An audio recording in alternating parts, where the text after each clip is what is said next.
High guys, आज चाहिँ हामी यहाँ घुम्न आएको। यो चाहिँ के अरे चितवनमा रहेको रिसोर्ट हो, मनोकामना रिसोर्ट है। यो चाहिँ एकदम राम्रो छ। सो हामी चाहिँ यतै स्टे गर्छौँ। हामी चाहिँ खास मनोकामनाको लागि आएको। यो चाहिँ रिसोर्टको भ्यू हो। सो कस्तो छ रिसोर्ट, हजुरहरू पनि मनोकामना भिजिट गर्न आउनुभयो भने यो रिसोर्टमा चाहिँ स्टे गर्न सक्नुहुन्छ। सो अब हामी चाहिँ मनोकामनाको लागि जाँदैछौँ।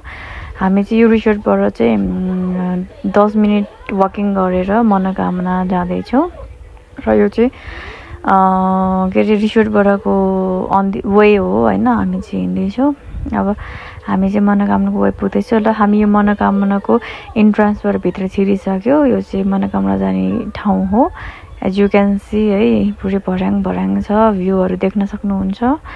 अनि यस्तो गर्मी थियो कि होइन, हामी चाहिँ वकिङ गरेर नै पुगेको हो। भ्यूहरू चाहिँ एकदम राम्रो छ। यो मनोकामना जाने बाटोको यो चाहिँ पुरा रोड हो, यो गाडी जाने बाटो हो। अनि यो वकिङ गर्ने एरिया चाहिँ यो हो। सो हामी चाहिँ वक गरेको। सो यो चाहिँ भर्याङहरू हो। भर्याङ चाहिँ धेरै हिँड्नुपर्ने भएको भएर लास्टै गाह्रो पनि भयो। हामी चाहिँ एकछिन थकाइ मार्दै पनि गयौँ है। र भर्याङ चाहिँ एकदम लामो छ अनि गाह्रो पनि छ है हिँड्नलाई। सो हामी भर्याङ क्रस गरेपछि पहिला आउँछ यो मनोकामनाको प्लेस। स्टार्टिङ ठाउँ चाहिँ यो देख्न सक्नुहुन्छ। यस मनोकामनाको इन्ट्रेस्टिङ ठाउँ। यो चाहिँ यहाँ मार्केट पनि छ, मिनुसु भने। सो केही सामान किन्नु पर्ने चाहिँ त्यहीँ जाँदैछ। यो चाहिँ हामीले टिकट किनेको। यो 3 जनाको लागि टिकट किनिसक्यौँ। अब यही टिकट लिएर हामी भित्र इन्ट्री गर्नेछौँ। सबैजना एक्साइटेड छ है गाइस। यो हामी मनोकामना जानलाई ल हामी यो चाहिँ भित्र जाने अब तर्खरमा छौँ। यो भित्र गइसक्यो हामी। अब यो चाहिँ इन्ट्रान्स गर्ने ठाउँ हो। देख्न सक्नुहुन्छ मनोकामना केबल कार इन्ट्रान्स एरिया भनेर लेखेको। यो चाहिँ भ्यू है, जानुभन्दा अगाडिको भ्यू हो। यो चाहिँ यहाँ हामी अब जाँदैछौँ यहाँबाट। अब हामीले यहाँबाट चाहिँ लाइन बाई लाइन जानुपर्छ यहाँबाट यसरी नै। ल हामी चाहिँ अब जाँदैछौँ है त। अब भित्र जाँदैछौँ। सो म भित्रको पनि भ्यूहरू देखाउँछु तपाईँलाई है, कतिको मान्छे छ भनेर। यो गाइज यो हामी भित्र पसिसक्यो है।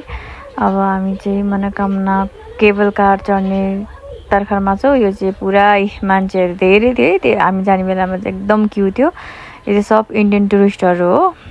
उनीहरू पनि मनोकामना जानको लागि आएको। यो चाहिँ केबल कार हो। हाम्रो अब पालो पनि आउँदैछ केबल कारमा चढ्ने। र हामी चाहिँ यहाँ लाइनमै छौँ स्टिल। अब यहाँ मान्छेहरू धेरै भएको भएर हामीलाई एकदम कुर्नु पर्ने भयो होइन। र अब हामी पनि झर्न गएँ त। ल फाइनली हामी चाहिँ यहाँ केबल कारभित्र चढ्यौँ। र हामी चाहिँ केबल कारभित्र भिडियो लिँदैछौँ र यो भ्युज पनि देखाउँदैछु। यो चाहिँ रिभर हो, त्यो मनोकामनाको तलको हो खोला। एकदम राम्रो छ एज यु क्यान सी है। म पनि पहिलोपटक गएको। So I feel so good. यो चाहिँ मैले भ्यूको भिडियो बनाएको। यस्तो छ भ्यूहरू चाहिँ।